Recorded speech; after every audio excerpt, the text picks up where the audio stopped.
मामला दर्ज हुआ तो कोर्ट में मामला दर्ज होने के पश्चात आज सुनवाई होने वाली है। और नारद जी, मैंने 1 किलो मिठाई भगवान के श्री चरणों में छोड़ी है। नारद जी, तुमने जाना मत, यदि शाम तक फैसला मेरे पक्ष में आया तो 1 किलो मिठाई नारद जी मैं आपको भी खिलाऊंगा। नारद जी का दिमाग तो इतना खराब हुआ भाई बहनों, उनने कहा अरे श्री राम भगवान के मंदिर में आता है, 1 किलो मिठाई चढ़ाता है, बदले में अपने छोटे भाई के 2 गज हिस्से की जमीन को अपने हथियाना चाहता है। अरे मूर्ख! उन्होंने कहा कि बोले जिस भगवान श्री राम से तू एक अपने छोटे भाई के लिए 2 गज जमीन मांग रहा है, तुझे पता है? अरे उन्होंने तो अपने भाई के लिए पूरा राज्य सौंप दिया था, अरे पूरे अयोध्या का राजा उसको बना दिया था। और जब कहते हैं कि भगवान राम को राजपाट हुआ तो भाई बहनों राजपाट होने ही वाला था। कौशल्या जी के पास में हो गए। कौशल्या जी ने कहा बोले बेटा तू जल्दी सो जा, कल सुबह तुझे राजपाट होने वाला है। भाई बहनों रातों रात बनता हुआ खेल बिगड़ गया और वो राम वास्तव में उन्हें मर्यादा पुरुषोत्तम राम इसीलिए कहा जाता है। उनने अपने माँ से कहा बोले माँ तात दे मोहे कानन राजू, पिता ने माँ मुझे जंगल का राजा, कानन यानी जंगल होता है, जंगल का राजा बनाया है। माँ भरत छोटा है, ये जो भरत छोटा है ये अयोध्या की जो सीमित सीमाएं है, माँ ये वो छोटा भाई होने के नाते यहाँ पर राजपाट करेगा और मैं बड़ा भाई होने के नाते कानन राजू अर्थात जंगल का राजा बनूंगा। और माँ वहाँ कितने ऋषि मुनि मनीषियों संत महात्माओं के जीव जंतुओं की सेवा करने का अवसर मिलेगा।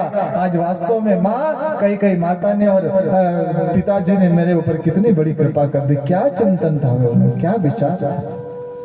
और यहाँ पर कलयुग के जो पूजा करने वाले पंडित है, पूजा करने वाले जो पुजारी लोग है भाई बहनों, पूजा करने वाले जो भक्त करने वाले भक्ति करने वाले भक्त है, वो इसलिए मन्नतें मांग रहे हैं कि उनका हेतु पूरा हो जाए, उनका स्वार्थ पूरा हो जाए। भाई बहनों आज समय आ गया है। परम पूज्य गुरुदेव कहा करते थे कि रामायण पर्याप्त न पढ़ना, उस साचे में ढलना होगा और चले राम के पद चिन्हों पर अब इतिहास बदलना होगा।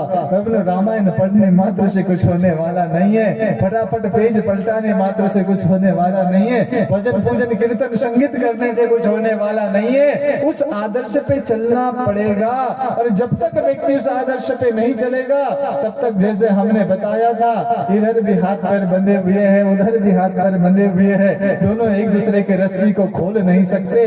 उसी प्रकार भाई बहन हम कितनी भी कथाएं कर ले, कितना भी सत्संग कर ले, जीवन में उद्धार हम लोगों का हो नहीं सकता। अच्छा डॉक्टर के पास में हम लोग गए, डॉक्टर से कहा डॉक्टर साहब हमें अमुक बीमारी हो गई है। डॉक्टर ने कहा ये बीमारी ले जाओ, ये जो आपको बीमारी हुई है ये दवा ले जाओ ठीक हो जाएगी। अब हमने वो दवाई को लाया, दवाई को लाने के पश्चात भाइयों बहनों पूजा वाले देवालय में रखा, रोज 2 अगरबत्ती घुमा रहे हैं। तो मैं पूछना चाहता हूँ अगरबत्ती घुमाने से पूजा पाठ करने से हमारी बीमारी ठीक हो जाएगी या दवा को खाना पड़ेगा?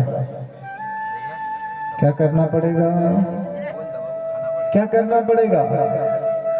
दवाई की पूजा या दवाई को खाना पड़ेगा? हाँ दवाई को खाना पड़ेगा, तभी भाई बहनों हमारा रोग ठीक होगा।